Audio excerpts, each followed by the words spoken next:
السلام عليكم ومرحبا بكم في وصفة جديدة. اليوم إن شاء الله راح نبداو أول حلويات عيد الفطر إن شاء الله. ينعاد علينا بالصحة والهنا وعلى كامل الأمة الإسلامية والأمة الجزائرية بالخصوص. راح ان شاء الله انايا سمحوا لي راني مريضه شويه، ولكن مش راح ندير معكم وصفات بزاف تاع عيد تاع الكاطو، ولكن راح ندير معكم بعض الوصفات. نبارطاجي معكم زوج ولا ثلاثه تاع الفيديو باسكو مانيش قادره نخدم، راني شويه مريضه. المهم راح ان شاء الله نصلوا ونسلموا على سيدنا محمد صلى الله عليه وسلم. راح ان شاء الله تشوفوا معايا وصفه بريستيج. كما راكم تشوفوا راح نديروا هليلات تاع اللي راهم دايرين حاله تاع ليمون. كنت ديجا بارطاجيت معكم فيديو، راح نخلي لكم رابط الوصفه في صندوق الوصف، ودرت معكم هذا تاع لي ترانسفير. ان شاء الله راح تعجبكم الوصفه بحشوات مختلفه وبزاف ابنان. راح ان شاء الله نصلوا ونسلموا على سيدنا محمد صلى الله عليه وسلم، وما تنساوناش بصالح الدعاء، وما تنساوش ديروا لنا جيم وتخلوا لي تعليق. راح ان شاء الله نبدا في الوصفه. بسم الله. انا هنايا كنت ديت 150 غرام تاع مارغرين طريه بدرجه حراره الغرفه. عندي رشه تاع الملح، ما نكثروش الملح باسكو الزبده ولا المارغرين فيها كميه تاع الملح. عندي ربع كاس تاع الزيت، حوالي 3 مغارف. وعندي 100 غرام تاع حلوه الترك، بزاف صابلي. انا نبغي نديرو بحلوه الترك يجي بزاف بنين. عندي حبه تاع البيض، وعندي 2 مغارف تاع النشا، و2 مغارف تاع السكر كلاصي معمرين. زوج كما راكم تشوفوا، 2 سكر كلاصي و2 مايزينا. ورايحين ندير عليهم 100 غرام تاع حلوة الترك ولا حلوة الشام، كل واحد كيفاش يسميها. 100 غرام، حوالي 2 مغارف. هنايا نزيد عليها ليكستري تاع البندق، يعطي لها بنه بزاف هايله. راح نكامل نضربهم بالباتور. شوفوا معايا هنا ضروري انك ديري الباتور كما نقول لكم توجور. لي صابلي اللي فيهم الزيت ضروري انه الباتور باش يخلط لنا الزبده مع الزيت والكاطو ولا لي صابلي ما يطلقوناش الزيت. انا نديرها بالباتور نخلط كامل هنايا حتى تولي عندنا كريمه. حاولي انك تهبطي هذو الحواف باش ما يبقى لكش جهه مخلطه وجهه لا. خلطيه مليح. هنايا كي ديروا ليكستري تاع البندق تشمي ريحه بزاف هايله في الكاطو تاعك، وريحه نشفها بالفارينه. هنايا ندي بالكاس او نغربل. هنايا تدي لك تقريبا 3 كيسان او ربع ولا 2 مغارف تاع الفارينه، على حساب الكبر تاع حبه البيض وعلى حساب ثاني نوعيه الفارينه. هنايا نزيد المغرف تاع خميره الحلوى. هنا هذه المغرفه الصغيره كامل تاع السكر تجي ممسوحه. ونبدا كما قلت لكم ان نشف بالفارينه. درت الكاس الاول ونبدا نخلط، وكل مره نزيد. كما قلت لكم دات لي دوكا تشوفوا معايا 3 كيسان تاع الفارينه. انا عندي الكاس وزن 220 مليلتر، دات لي 3 كيسان وربع تقريبا. رايحه نخلط مليح حتى تولي عندي عجينه طريه ومتماسكه. نحي لاسباتول ونبدا باليد، وكل مره نغربل. كما قلت لكم انا فرينه تاعي ديجا مغربلتها، ولكن نبغي كل مره نغربل الفرينه باش يجينا لي صابلي خفاف ومهويين. هنايا كي تبداي تزيدي في الفرينه بداي تزيدي غير بالعقل، وراكي تخلطي. ما تكثريش الفرينه باش الكاطو تاعك ما يتشققلكش ويجيك يابس.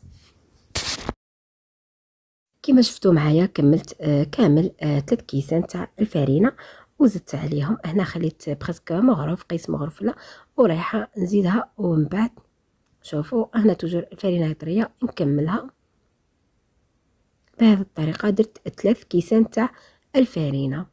هنايا مازالت العجينه معايا خصها شويه تاع الفرينه. هنا سا ديبون كل مره وشحال تدي معايا. شوفوا راهي طريه بزاف. هنايا راح نزيد لها تقريبا مغرف تاع الفرينه. هنايا نلايمها بيان حتى تولي عندك عجينه اما طريه بزاف اما يابسه. عجينه في المعقول باش نبداو نخدموها. راح نخليها بجيه و ميم طون ندير الكلاصاج تاعي، ولا واش رايحه نكلاصي. عندي شوكولا انواغ باش نديرها في هاد الهليلات اللي راهم دايرين حاله. انا ديت هنا لي ترانسفير اللي فيهم عيد مبارك، ونبدا نمشي بالبينسو. هنايا حاولي انك ما تقيسيش هذيك الكتيبه باش ما تتمحاش معاك. هنايا انا استعملت هنايا شوكولا تاع المرجان. بزاف اللي يقولوا لي نوعيه تاع الشوكولا اللي استخدمتيها. هنايا نبدا نمشي. ديري بالمغرف كما راكم تشوفوا، وتبداي تمشي على كامل هذاك لو ديسان، وديري لها زوج تاع النوبات. باسكو سيرتو الحروف هذوك اللي الداخل حاولي انك شوفوا هنا قربه معكم الكاميرا. حاولوا انك تخرجيهم بيان على جال هذاك الرشمه اللي فيه. انا درت لها على زوج مرات. المره الاولى نشفت معايا، وعاودت كملت على هذوك الحواشي اللي جو الداخل. نكمل انا بهذه الطريقه ونديرهم ينشفوا كما قلت لكم.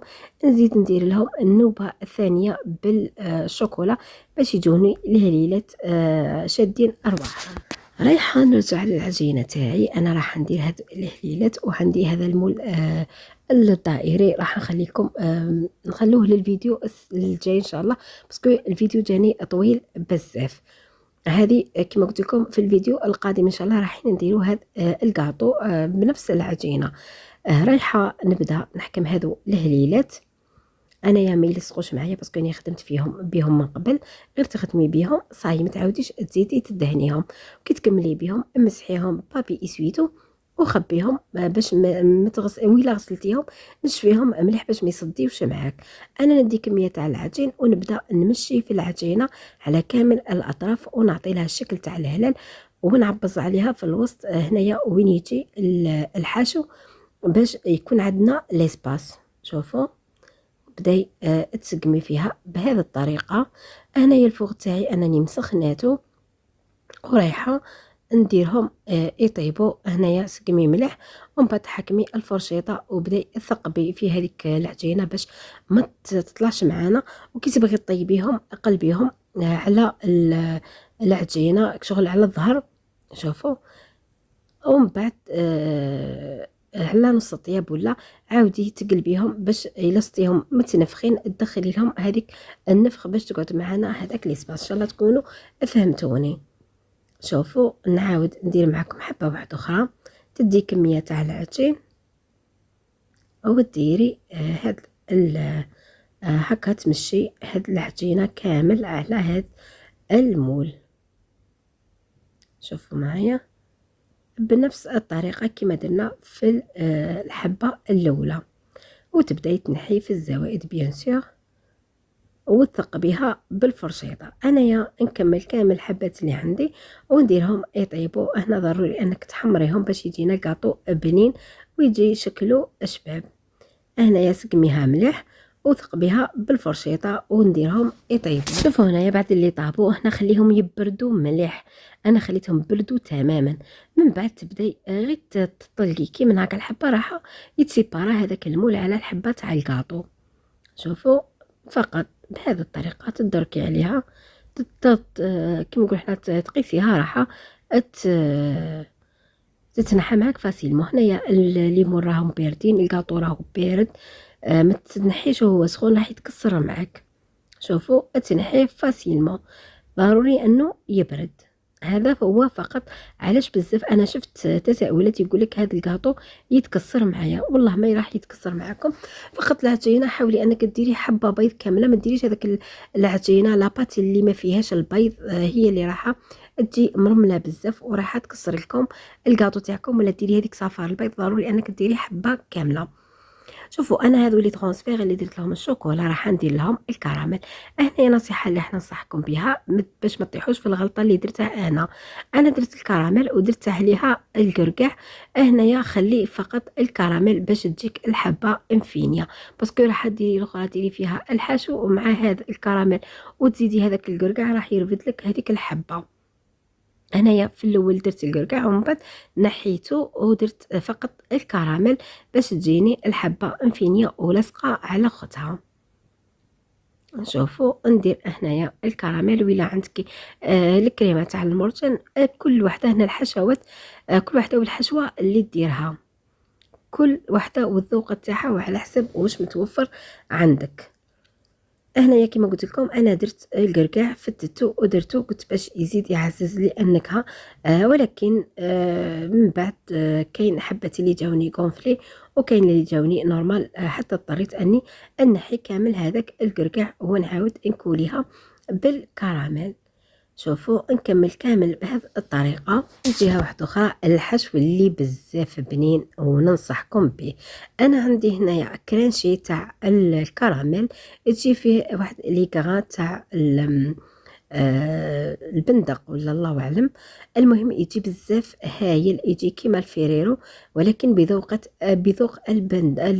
عفوا الكراميل. وزدت عليه لافويتين. شوفوا كنت فتتها شويه لافويتين باش ما تجينيش مشوكه في الحبه تاعي. شوفوا وهنا الحشو خليه شويه جاري باش يسهل معك انك تمشيه. شوفوا انا كيفاش راني نمشي فيه. سي بوغ سا قلت لكم الجهه الاخرى خليوها ما ديرولهاش القرقاع ولا حاجه، ديروا لها فقط الكراميل. شوفوا ونبدا نقلب حبه على حبه وتلصقيها. يجي بزاف شباب وبنتو والله صدقوني ما تتشبع. هنايا نحي. شوفوا ورايحه نحكم الحبه نعمرها بهذاك الكرانشي مع الفويتين، راح يبقى لكم مقرمش لمده اطول، سيرتو لافويتين بهذه الطريقه. ورايحه نغلق عليها بالنص تاع الهلال الاخر اللي فيه الكراميل. شوفوا هنايا علاش قلت لكم نحيو هذاك، استغنوا على هذه المرحله تاع الكركع، ديري فقط الكراميل. نكمل كامل الكميه اللي عندي بنفس الطريقه.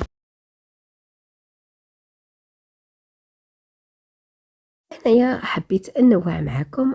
عندي مول واحد اخر ترانسفير يجي سامبل، يجي فقط في هذو لي تخي ما صورتوش معكم. درت له شوكولا بيضاء وزدت عليها مرصو صغير تاع شوكولا بالحليب باش عطاتني هذا لا كولير الكريم. وعمرتهم بنفس الطريقه، فقط هذ الحبات درت لهم الكراميل فقط، ما كنتش درت فيهم الكركع. وكملت بنفس الحشو اللي كان عندي تاع الكرانشي تاع الكراميل مع لافويتين. ومن بعد درت لها ناكري في الدوغي كما كنتو تشوفوا معايا بالبانسو، ورشيته باش يكاسي لي هذيك لا كولور تاع البيج. وعندي هنايا هذو لي موتيف تاع عيد مبارك، نحي لهم هذيك اللصقه اللي تجي من التحت. شوفوا ونحيو كامل هذاك البابي ترونسبارون باش يعطينا هذيك لا بغيونس تاع هذا الموتيف. هنايا شويه راح يغلبكم، حاولي انك هاد المرحله ديريها في الاول. شوفوا ومن بعد تبداي تلصقي. انا حطيتها فقط ومن بعد راح ندير لها شويه تاع الشوكولا باش تلصق معايا.